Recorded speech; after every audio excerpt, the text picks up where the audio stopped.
Welcome back, YouTube. Today's episode, I'm going over some cold weather gear. We're going to start the video off with me on the bike, me wearing the actual gear in question, and then we're going to wrap up in the garage.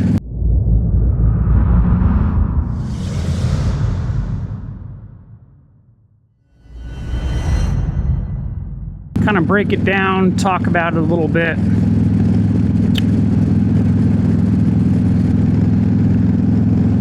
I figure it's the perfect day to do this because it's not too cold. I believe it's 40 degrees right now. But it's cold enough for me to know it's cold, if that makes any sense. So yeah, come along for the ride.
Okay guys, so the weather is turning. It's turning for everybody. No matter what state you're in, it's still getting colder now than it was before. And when you're riding in the cold months, everyone's got their own methods of staying warm. Mine is layers. Now, I just watched a different video on YouTube just the other day about someone talking about cold weather gear. And it does very much depend on the type of bike you ride.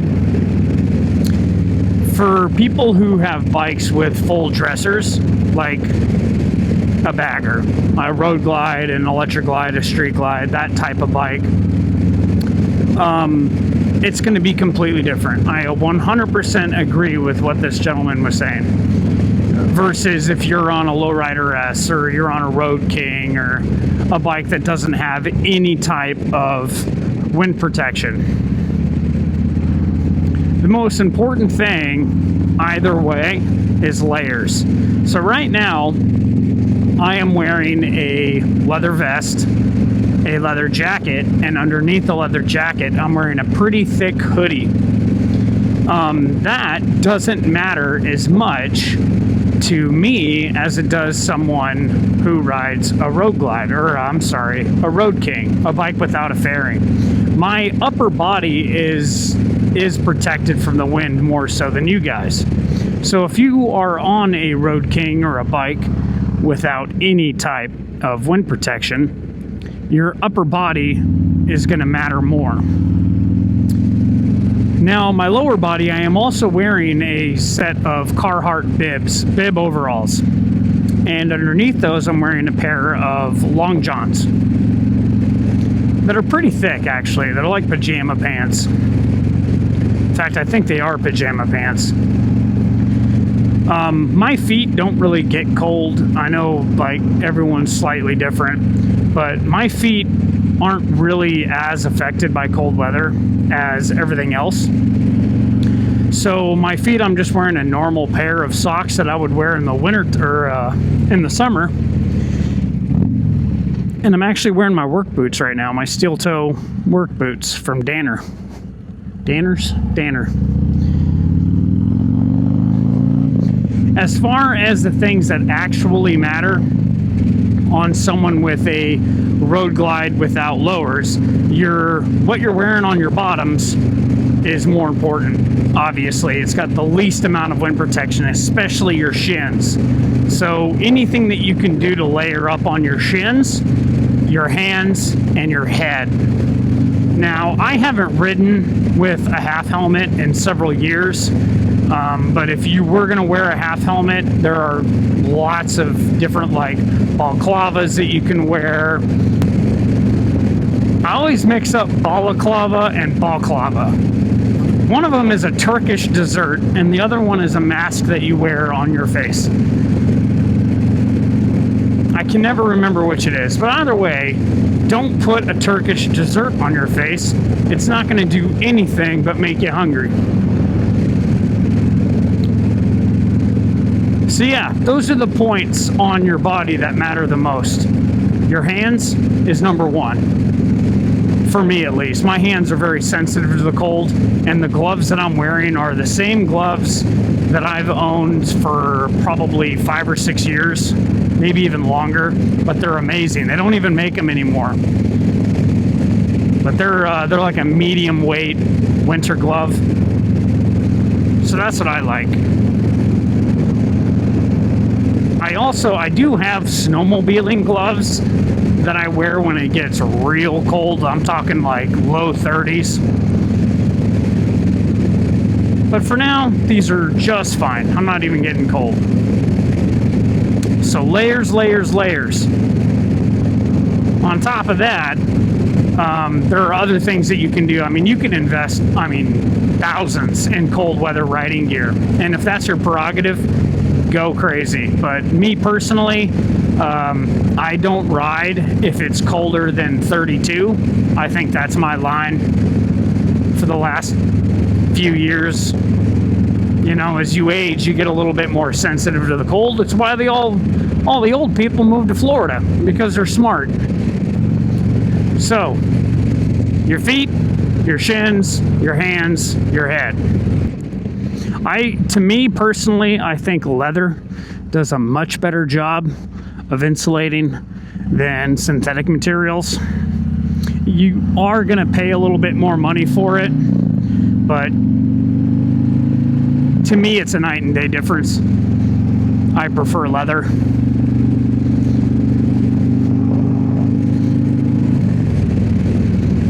So yeah, there's some cold weather riding gear tips for you guys. I mean, in a perfect world, we would all live, you know, in the southern states where it's riding year. What the? Oh, you're a little squirrel. Run, little guy. Run. Go home.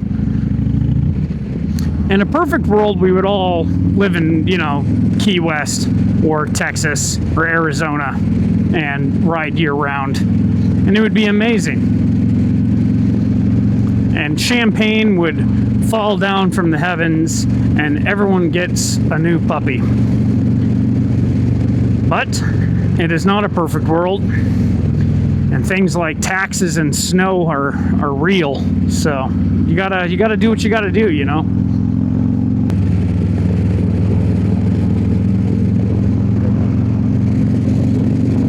Like I said at the beginning of this video, as I wrap up this ride, here in a little bit in the video, we'll go over it and I'll show you guys the actual brands and what have yous of the stuff that I wear. What works for me, you know. I can only attest to what works for me. I can't say what's going to work best for you. Everyone's got different data points for what they're looking for in riding gear. Price is a big one. Comfort is another big one. And aesthetics. I mean, anyone can buy a snowsuit from Russia and extend their riding season. But if you're so big and bulky and you look so ridiculous that you can't enjoy it, like, I get that. I get that as a data point. Aesthetics are important. That's why people buy Harleys. They look really good. They sound really good. Those are aesthetic choices. It kind of goes into the performance bagger thing if you think about it. Like, anyone can go spend $5,000 on a clapped out used R6 or R1 and immediately see crazy returns on their horsepower and foot-pounds of torque ROI, return on investment. But not everyone wants to ride a super bike like that. Some people prefer the aesthetics of a Harley Davidson, the feel that a Harley gives them. And so now you chase it, you know, you buy a pretty expensive cruiser and then you just start sinking money into the performance aspect of it. But they would much rather do that than go buy a bone stock S1K and ride around on that. For some people, the process of chasing that horsepower is a part of the enjoyment. It's chasing the performance, buying parts, building out engines. It's half the fun for some. I don't really have a destination. I'm just kind of riding around, wanted to talk about cold weather gear, so you get what you get.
But I watched a video this morning before I jumped on the bike from the content creator Her Two Wheels, the motovlogger.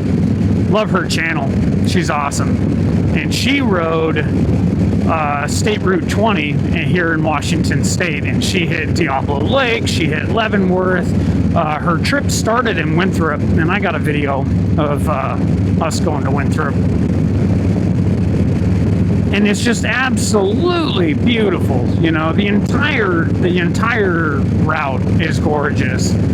And she said it, that it's in her video, that it's one of her favorite roads to ride on a motorcycle. And I would have to agree. I've ridden all over the United States. Well, a big chunk. I've ridden in Florida. I've ridden on the East Coast. Obviously, ridden West Coast, Washington, Oregon, Idaho, Montana, California, Nevada, Utah. I've been all over the U.S. on a motorcycle. Been all the way to Sturgis and back. And one of my favorite roads to ride is SR20 here in Washington State. As you go through the Cascade Mountains, it is breathtaking, some of those views.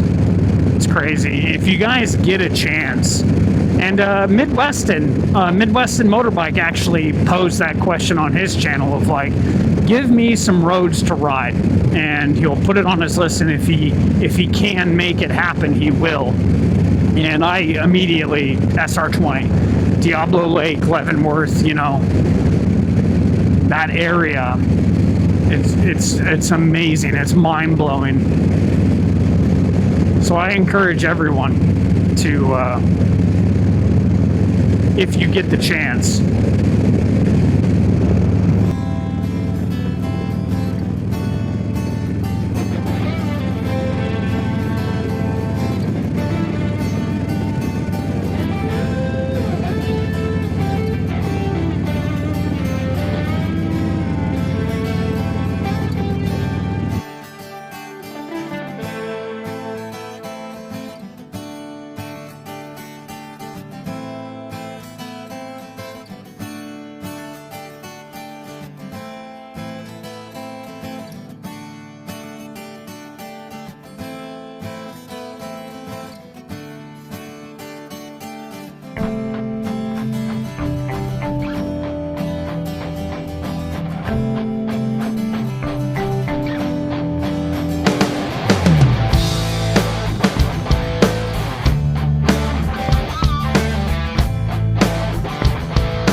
Okay guys, we're back in the garage. Just got back from the ride.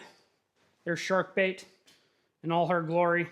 Wanted to talk about the layers that I wear when it's cold. The outermost layer is going to be a vest, just like this. Okay, it's from LFG. I really like their stuff. I bought it at Sandpoint this year, but yeah, I really like it. So there's layer number one. Layer number two is a leather jacket. I always, like I said in the video, like I said at the beginning part of this video, I prefer leather to synthetics. So this is my leather jacket. So we'll shed that. I like the ones that have a zipper and the zipper is completely covered up with this flap with buttons, because zippers aren't airtight and they can let air in. So there's that layer. And then I like to wear a sweater underneath it all. Preferably a hood. That way when you get off the bike, if it's raining or whatever, you can put your hood up and what have you.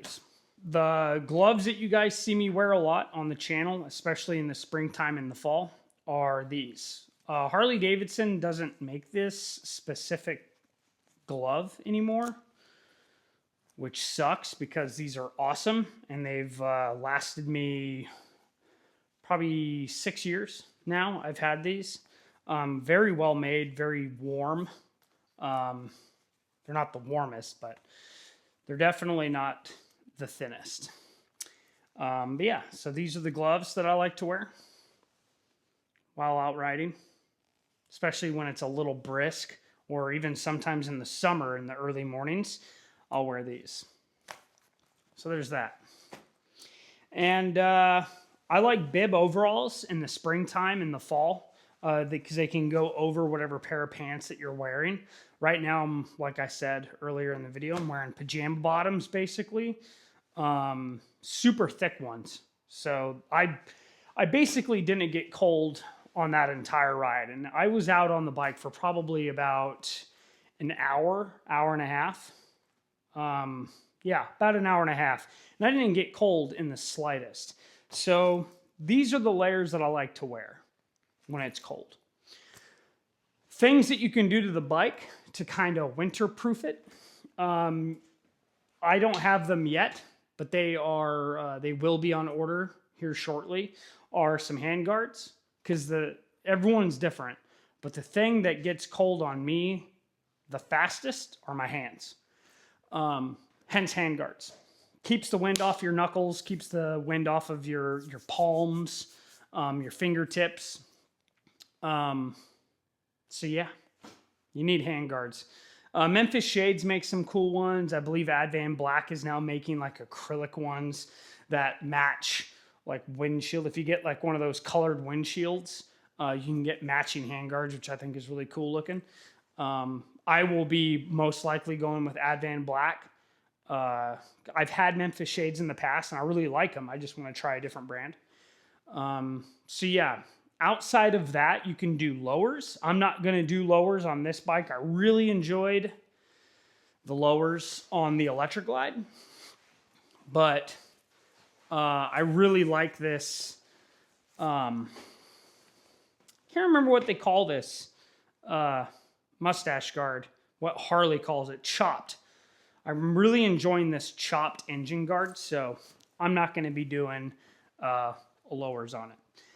Especially since I'm not going to tell you what it is yet, but I'm buying a cool part for good old shark bait right now. And I'm going to do an install video at some point in December of it, and lowers would get in the way. So those are my layers. This is, now that I got that done, 1 second while I move the mic to a better spot. Now that I got all my layers off, I can take the mic off my hat. I don't care how strong the magnet is, it ain't going through all that. No, I am not sponsored by Rockstar. But yeah, that's how I stay warm on the bike in the colder months. Let me know what you guys think. Let me know what you guys do. If you have any specific heated gear that plugs into the bike or is battery powered, or if you have a specific brand of jacket, sweater, gloves that you guys prefer, let me know what you guys think in the comment section below. But yeah, I really, it's pretty basic for cold weather gear, just layers. I think layers are the best thing to do for it, you know. But anyways, guys, take it easy. See you guys when I see you. Keep the shiny side up and the rubber side down. God, I love that bike.